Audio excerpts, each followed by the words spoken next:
Konnichiwa. Hello from Japan. So this is the penultimate, meaning second to last, installation of my travel vlog series. And wow, it's been quite a while actually. It's been like 6 weeks since my last update.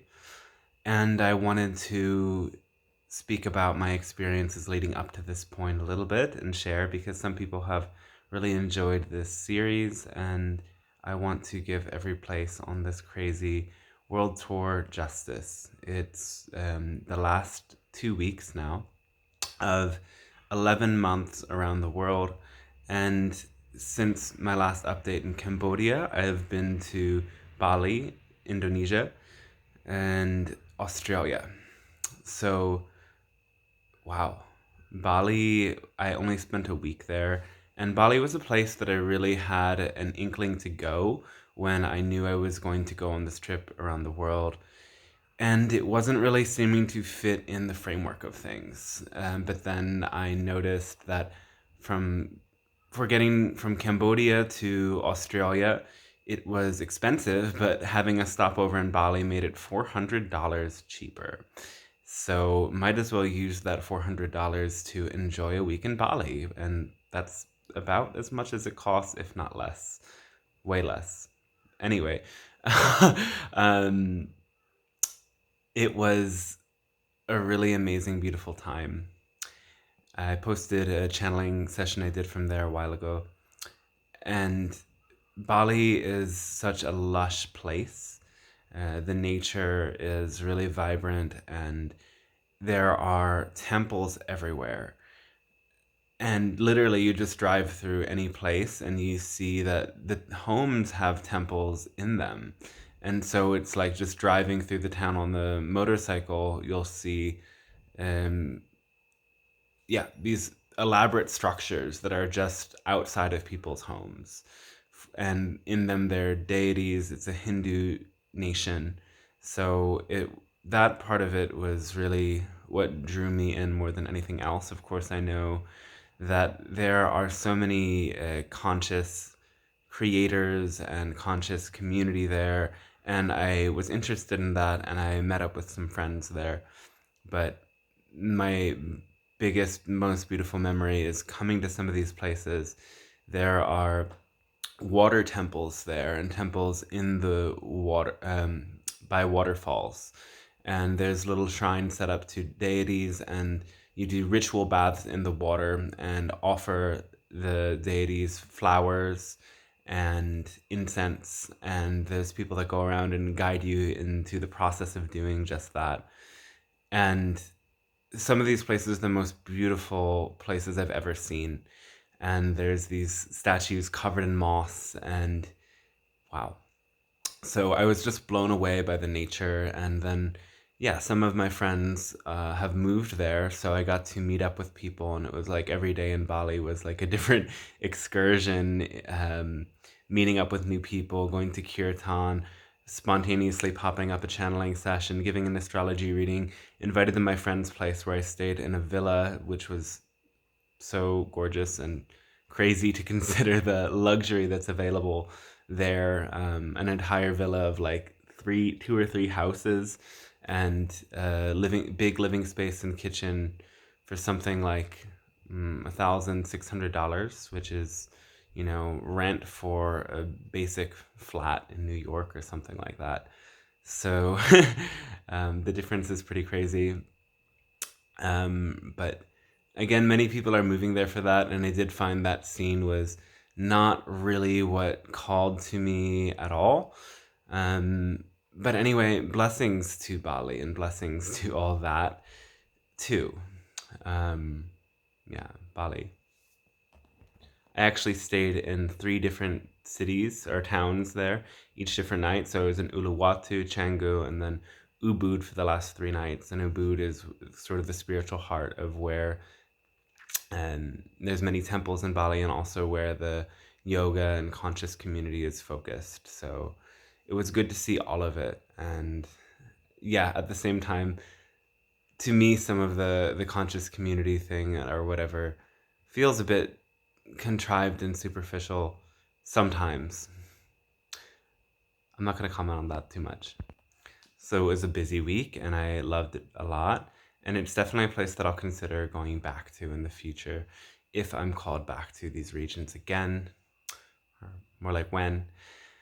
Anyway, then off to Australia, where friends who met me through channeling work, who were first clients, invited me to stay with them and help me get there. And it was in a very beautiful town called Terrigal, just an hour north of Sydney. And those 3 weeks just flew by.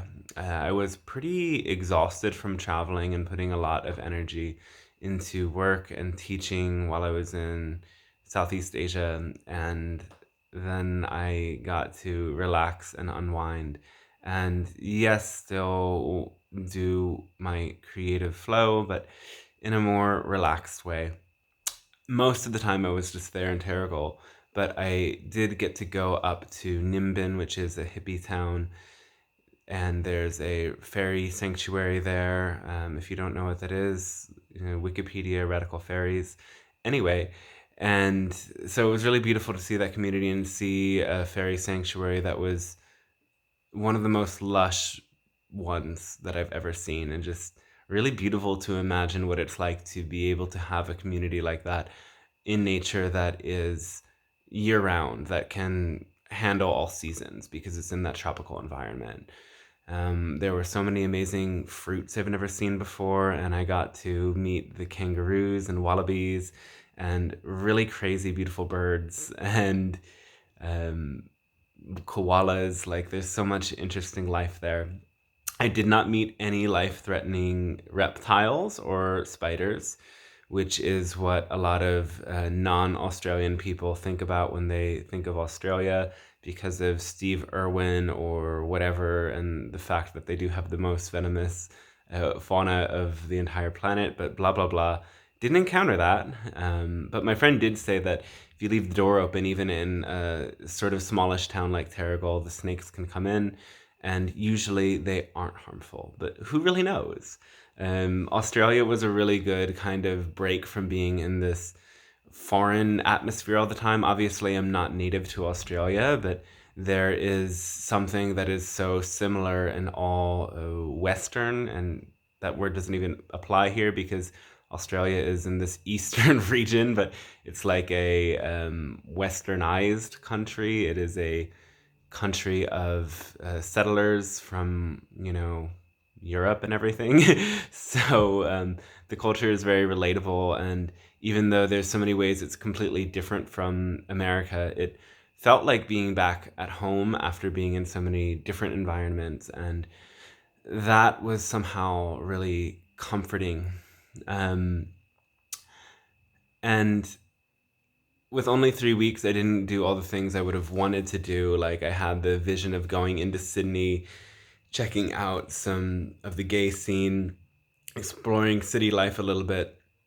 But the truth is, I was a little bit tired, and I was just having a really great time with my friends, going out with them and having some quiet, fun time with them. And I don't know, just really beautiful, amazing people, really fun-loving people, and very funny as well. Um, I don't know. The C word, I'll just say that because it's YouTube or in Facebook, but the C word is, it's just a word that people use and throw around there. It's almost like affectionate, like, hey, little blunt, hey, little punt, with a C. And that I just love the Australian sensibility a lot. It's a really, really big thumbs up. And I'm sure I'll be back again to visit my friends someday. And so on to Japan. And Japan, wow. So I met my friend Yoko, or Sujata, in Peru like 4 years ago, and she was saying, come to Japan, come to Japan.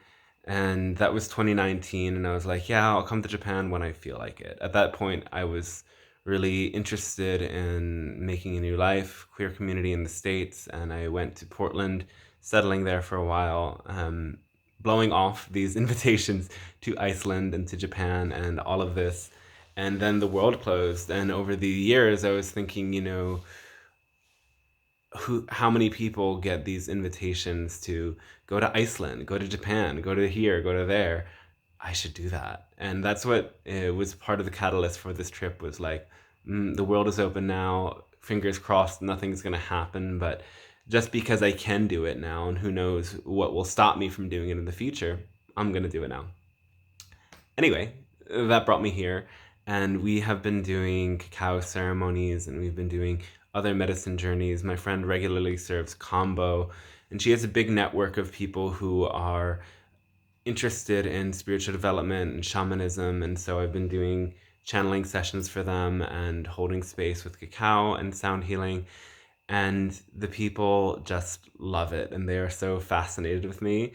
And it's just so beautiful and cute and adorable. People here are so sweet. And obviously, I don't think all the rest of Japan is like this, because my friends tell me a lot of Japanese people are very stuck up.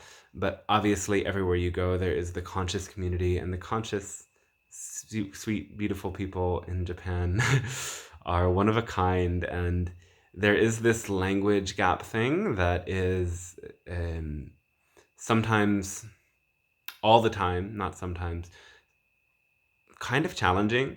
My friend speaks pretty good English. We had a good translator for the channeling session. But other than that, it's like people just know a little bit of English, and I know even less Japanese.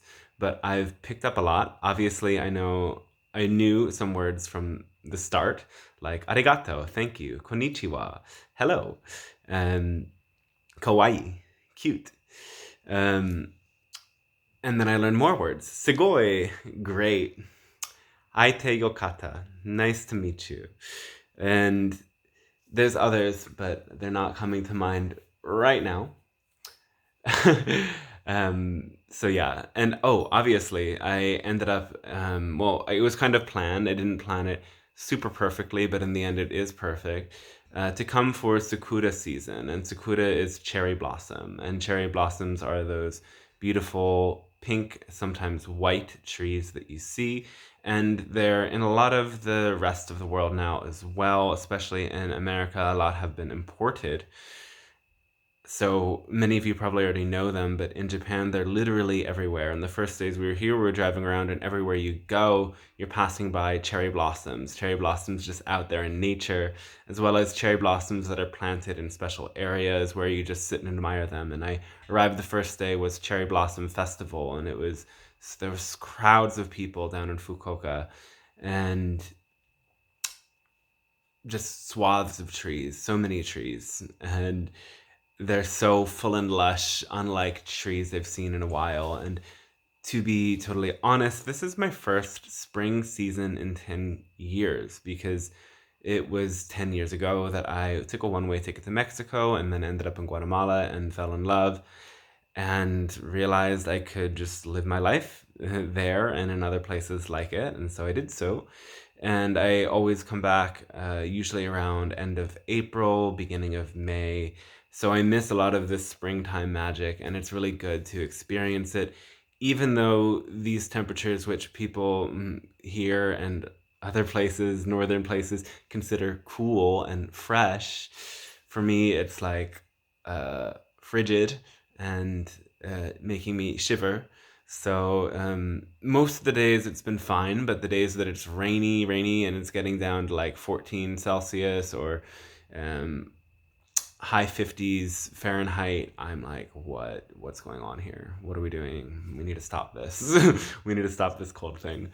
So anyway, it's been beautiful, and tomorrow we go to Kyoto, and we go to the place where the mountain Kuruma, where Mikao Usui initially got in touch with the Reiki energy and channeled that for the first time. And Reiki was one of the things that initiated my path and supported me in opening to all of these other energies and beings. And for that reason, I'm super excited to go, but I'm going to save that for that story when it comes. I have just about 2 weeks left, less than 2 weeks now, which is crazy. And honestly, I'm feeling excited to go back. Why am I excited to go back? Um, I think the biggest reason is that it has not been very easy meeting other gay people, and I've been cuddle deprived for the past 6 months since I left Turkey, and even there was not the sweetest spot. It was decent, but it wasn't like flowing. Um, so I'm just I already knew this because I've lived in places that had very few gay people before for long periods of time in Guatemala, Peru, India. Um, that was pre. That was when I had a partner in India, anyway. But over the years, it really got to me and was driving me crazy that I'm just not fulfilling this thing. And I was even more following traditional spiritual ideas at those times, thinking, well, I can just go without. I can transmute this energy, enjoy celibacy for spiritual benefits for times. And grew out of that one. So I think that's the biggest reason. But even, thinking about it, even when I was in Australia, I was missing home, and I'm going to my hometown, but that's not my favorite of places. And beyond that, who knows what's going to happen? West Coast, Europe, I don't really know. Maybe I'm staying around the East Coast, around my family and other areas for a little while this summer. I don't actually know. But what I'm stepping into next is both familiar and very gay positive, and that is going to be really nice. This has also been 11 months where I have been moving from place to place really, really rapidly. The longest time I've ever stayed in one place over these months has been the 1 month I was in Cambodia. And aside from that, it's been a couple weeks here, a couple weeks there, including trips within countries. Like in India, I was all over the place. Um, so it's a lot of movement, and it's really exciting, but it gets to a point where it's totally tiring and exhausting. And I was in it for the adventure. I wanted the experience of that adventure and to see as much as I can, to go to special holy places and to take in all of the different energies in the world. And I've done that. And I can say that every place is so incredibly different. Every place has this totally different energy. Like looking back at the Bali thing, it's a Hindu culture, right? They came from Puri, which is a place I went to in India, where the astrology lineage I study with originates. Um, and so Hinduism is in Bali, and it's similar in a lot of regards, but then it's totally different in others. Like in India, when they're doing the puja, which is the ceremony ritual they do for their gods, they have this bell and they're like shaking it back for like ding ding ding ding ding ding ding ding ding ding ding ding ding ding ding ding. And then in Bali, the same puja is done like ding ding ding ding. And so it makes me wonder, it's like, did this ding ding ding ding ding, like, where did that come from? Like, in these hundreds and hundreds of years since Hindu culture migrated, was the slow ding the original thing? And just, years of Mughal invasions and British colonization stressed the Indian people out to the point that now they have to go ding ding ding ding ding ding? Or did they just move to Bali and this beautiful lush place and it chilled them out and they naturally decided to go ding, ding, ding? We'll never know. Or maybe somebody researched this and did some like anthropology project or something like that. And they do know, but I don't know. I only have my theories. um, And yeah, it's fair to say that every place is so different and every culture is so different. And having these experiences brings me to appreciate the different cultures and appreciate my own culture and notice the contrast. And I think the contrast is in how much more polite people are in other cultures as compared to American culture. I'm just saying. And when you compare Asian culture to even European culture, there's like this deeper level of kindness that comes out here in Asia. And it's beautiful. But then there's also equally the suppression of energies, suppression of sexual and emotional energies. And everywhere is suppressed emotionally. What am I saying? But the suppression of the sexual energy can be really real sometimes in some of these places. And anyway, anyway. And at the same time, I'm nervous to come back to home and culture that I'm familiar with because there are more levels of stress and anxiety, I feel, um, in America, especially, that who knows how I'll adapt to that. But I feel like it's going to be a really soft and fun landing, and I don't really know what comes following that, but it'll be great. There's still so much to experience in Japan. It's a short time, but it's going to be a brilliant last 2 weeks, and really just enjoying deepening in connection with my friend and meeting other of her friends. And we've been sort of quiet and in this sort of retreat journey mode.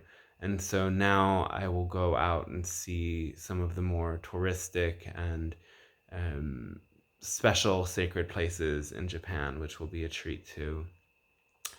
I will say about Japan that the food is quite an experience and it's really good, but it takes some getting used to. Indonesian food, Australian food is like any Western country's food. I can't use that word though, anyway. Like I said, any whatever. Would I have done this trip differently? No.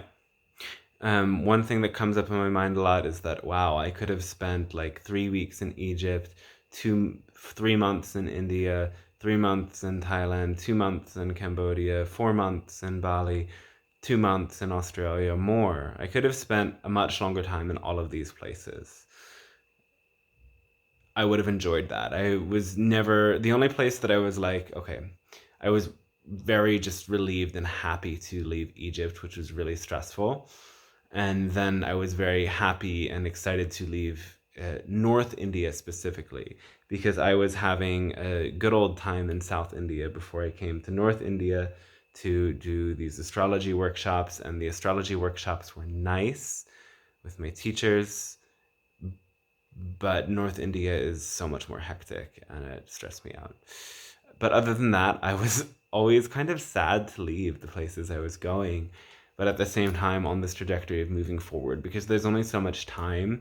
And of course, you can, extend the time. You can do this a trip around the world in several years, but the seasonal thing comes into factor where I don't want to sit through monsoon season. I don't get to have that much fun in monsoon season, just in the same way that I don't enjoy the cold. So, flowing with the seasons is really ideal for me and it makes it easier, and I can always come back again when it's a better season. Would I do this trip the same way again? No, I've done it this way once. If I go around the world again, it will be like that, spending longer periods of time in a specific place. But as I've said, at the point of fatigue I am with places that make sexuality difficult and connections in that way difficult and feel isolating. It's like I don't want to go to these places alone anymore. Like my priorities in life have shifted, and that's an evolving story to be told when it's time to be told. But I feel like this is has been a way of satiating a really deep uh, desire within me to experience everything possible out there. that was always something that starting traveling, you meet other travelers who've been to every other place, and then you're like, oh, I want to go to that place too. I want to go to that place too. I want to go to that place too. And then your mind is just so curious about everything that's out there. And in traveling, every place leaves an impact on you and changes you in a way. And that vibration stays with you. And so you never know who you'll become until you buy the ticket and take the ride. And so playing out this journey for me has been really deeply rewarding and letting me see everything that is out there and noting it for future reference and seeing what will come later. There are still some countries that I'm so excited and stoked to go to. Um, and I'll get there when I get there, but this is what it has to be for now. So, yeah, this is a little bit longer than I intended it to be, so I'm just gonna cut it off here. And there's a lot more to share in the last video. And yeah, thanks for watching, and catch me for the last video in a couple weeks when I leave Japan. And check out the channeling videos that are continuing to be uploaded or posted to YouTube from the channeling sessions I've done in other places. I still have a couple to post from Bali, not Bali, Cambodia, and the Australia session, and another from Japan. And I just kind of sparse it out slowly over time to make you savor it or something like that. Anyway, thanks again, and I'll catch you later.